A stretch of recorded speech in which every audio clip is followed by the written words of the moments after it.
सभी राष्ट्रवादी और सनातनी भाइयों का स्वागत है पॉलिटिकल बस में। दोस्तों, कल गृह मंत्री अमित शाह जी बंगाल के दौरे में थे।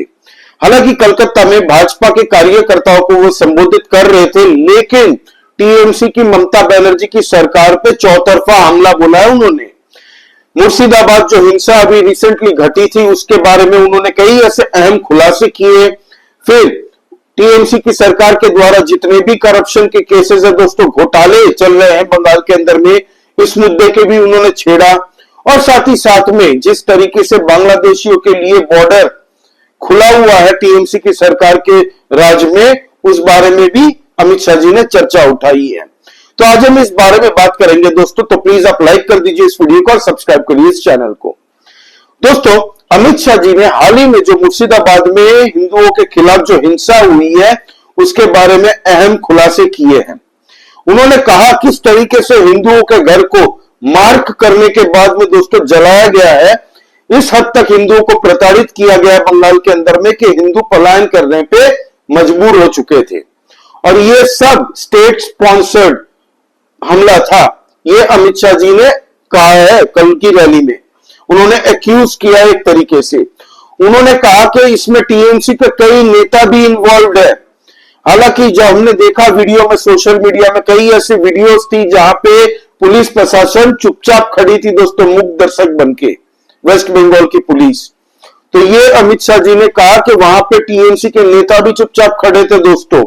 जब गृह मंत्रालय की तरफ से ममता बनर्जी की सरकार को यह कहा गया कि आप बीएसएफ की टीम को तुरंत डिप्लॉय करिए, हम लोग डिप्लॉय कर सकते हैं, आप खाली बोलिए एक बार, तब ममता बनर्जी की सरकार ने मना कर दिया।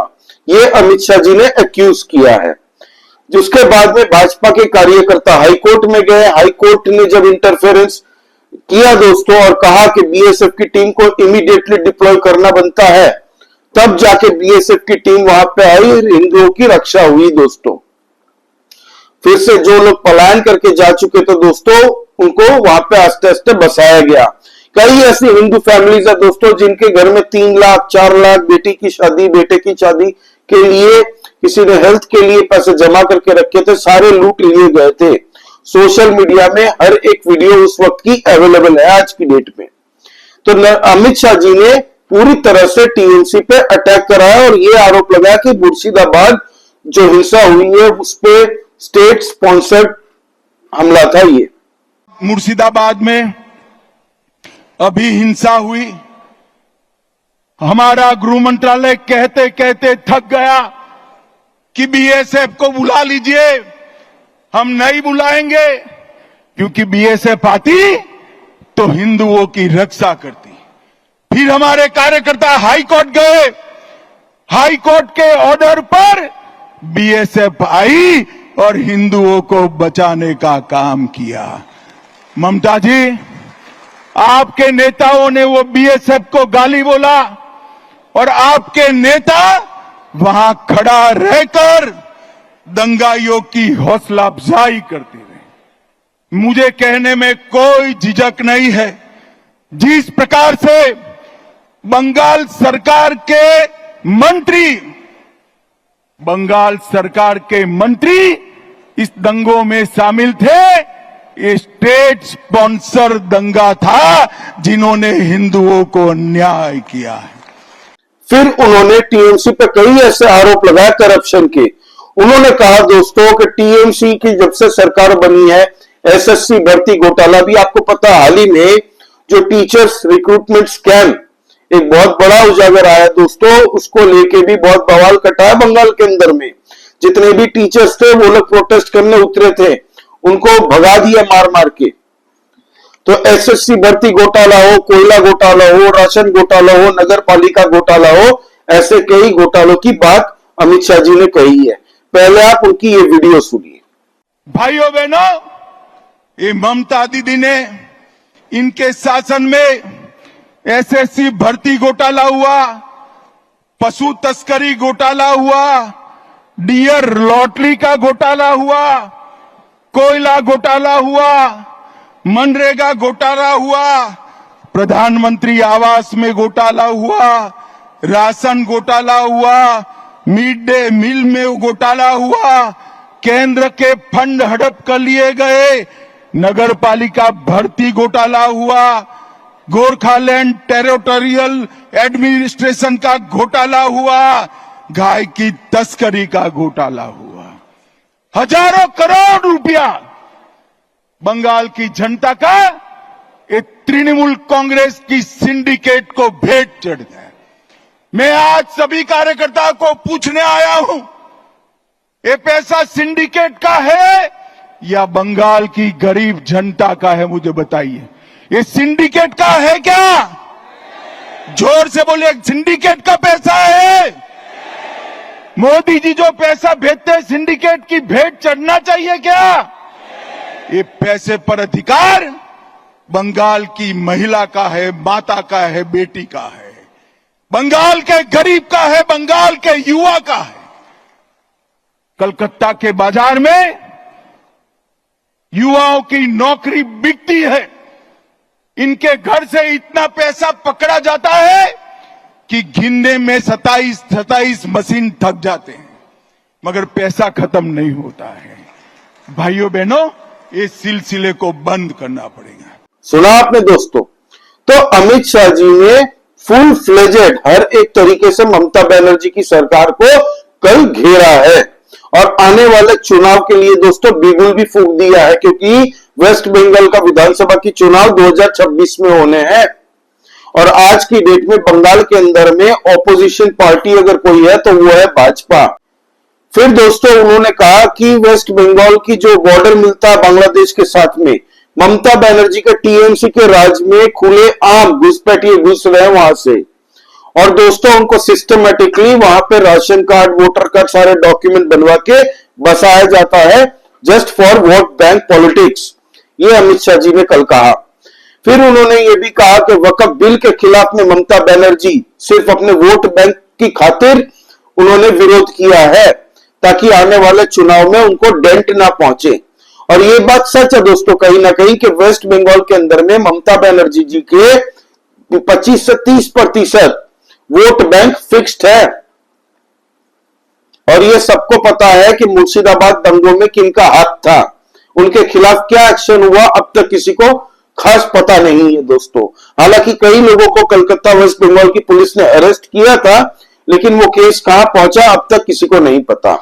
भाइयों बहनों, आगामी चुनाव में यहां बैठे हुए सभी मंडल के पदाधिकारियों का मेरा विनती है कि बंगाल का चुनाव सिर्फ बंगाल का भविष्य नहीं तय करता है, बंगाल का चुनाव देश की सुरक्षा के साथ जुड़ा हुआ चुनाव, क्योंकि ममता बनर्जी ने हमारे देश की सीमाओं को बांग्लादेशियों के लिए खुला कर दिया है।